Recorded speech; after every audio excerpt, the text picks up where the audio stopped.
Hi everyone, this is the third video in my series about beginner tips for Megaminx. This video will cover right-sided F2L, inserting pairs, and general tips for F2L. With that, let's get into the video. In the previous video, I mentioned that I usually solve my F2L on the left side of the puzzle. However, I also want to include right-sided F2L in this series, since most faster solvers use this method. I have tried it out myself, and it feels more efficient than left-sided F2L so far. I have not fully switched to it in solves yet, since I'm still getting used to the look ahead for this style of F2L, though. I think I have a good understanding of how to do right-sided F2L at the moment, and I will make example solves for both F2L styles in this series. With that in mind, I will now cover how I would form pairs during right-sided F2L. With this method, the open slots are in the front right and in the back right. Like in the previous video, if the corner is close to its slot, you can move the corner directly above the slot and use one of three cases depending on the corner's orientation. I will cover the front right slot cases first. In this first case, the white sticker is facing right, and for this case, I would place the edge in the front and do R, F, R prime, which is a 3-move split pair insert. In the second case, the white sticker is on the bottom. For this case, I would put the edge on the left and do R, F prime, U prime, F, R. In the third case, the white sticker is on the front. For this case, I would put the edge in the front left and do R, U, F2, R prime. Now I will cover cases for the back right slot. For this first case, the white sticker is on the right side. For this case, I would put the edge here and do R prime, U, R, which is another 3-move split pair insert. In the second case, the white sticker is on the top face. For this case, I would put the edge here and do U2, R prime, F, U prime, R. In the third case, the white sticker is on the back face. I would put the edge in the same spot and do R prime, U, F, U prime, R. If the corner is far from the slot, you can use the same line concept from the previous video.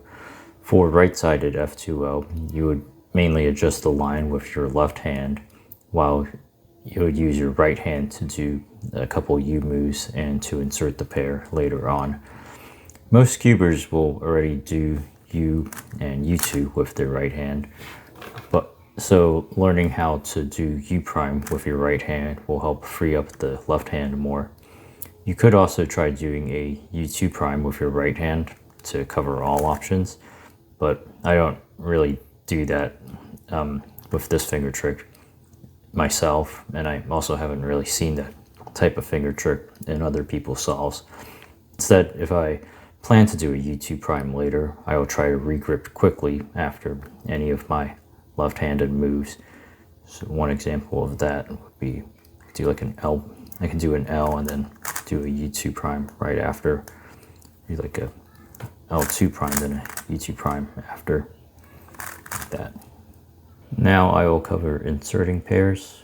Most of the time you will want to insert pairs as full pairs, since split pairs can be difficult to move around the puzzle efficiently. Usually for both right-sided F2L and left-sided F2L, one pair can be inserted with a regular 3x3 insert. In this example, you can insert purple, yellow with a shifted version of a R, U prime, R prime. The other pair is a bit deeper and but you can treat this like a 3x3 pair if you shift the slot by one move.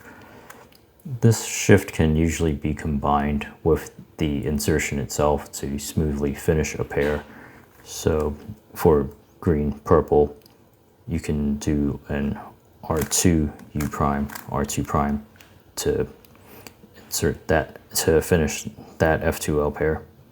Here is an example for left-sided F2L. For the blue, yellow, you can insert the pair using F, U2 prime, F prime.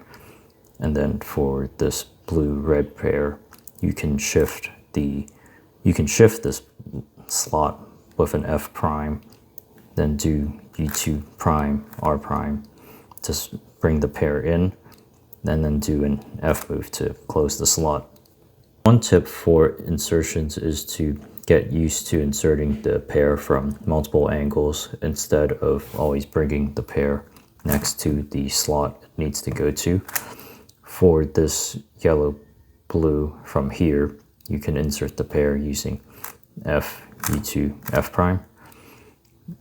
This is more flexible and can make the transition between forming the pair and inserting the pair a little easier. So one example of that would be for this case where you can pair this up using an R prime, and then from this grip you can start the F move and then do the U2 and F prime right after. In comparison, moving this over would still be pretty fast, but I think it would be a little slower than the insertion from here. Learning the other angles is also pretty straightforward, since they mainly consist of opening the slot, doing some U move, and then closing the slot with the opposite of the initial move. In this case, the moves would be F to open the slot and then F prime to close the slot. Now I will cover some tips for F2L in general.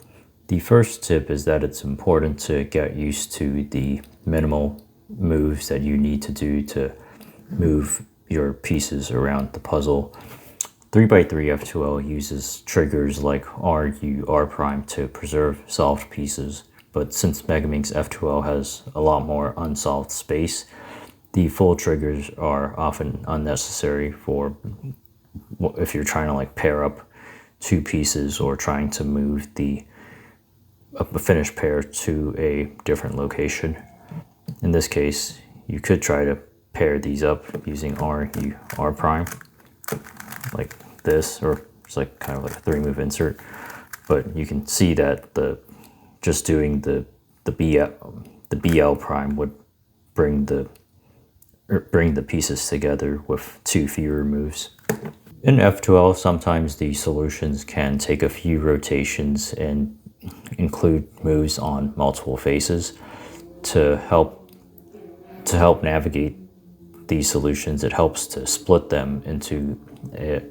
moves into a few categories, such as forming the pair, moving the pair closer to its slot, and finally inserting the pair. Each of these 3 sections usually takes around like 3 to 4 moves, so each section, the sections alone will be easy to remember and easy to modify for different F2L cases. Lastly, during F2L, look ahead can be difficult because the F2L pieces are often spread across many split locations on the Megaminx. At the beginner level, I think it's more important to know which pairs are still unsolved in your F2L, and keeping track of these pairs will help you narrow down which colors you should be watching for next. If you get stuck or can't find pieces easily, sometimes you can just do a large rotation to the other side of the Megaminx to open up your view and make remaining pieces easier to locate. This usually comes after you've solved a bunch of blocks and you've already seen all of the pieces that you need to see on this side of the puzzle. That's all for this video. The next video will contain example solves for left-sided and right-sided F2L, and will be the last F2L video in this series. Thanks for watching, and see you in the next video.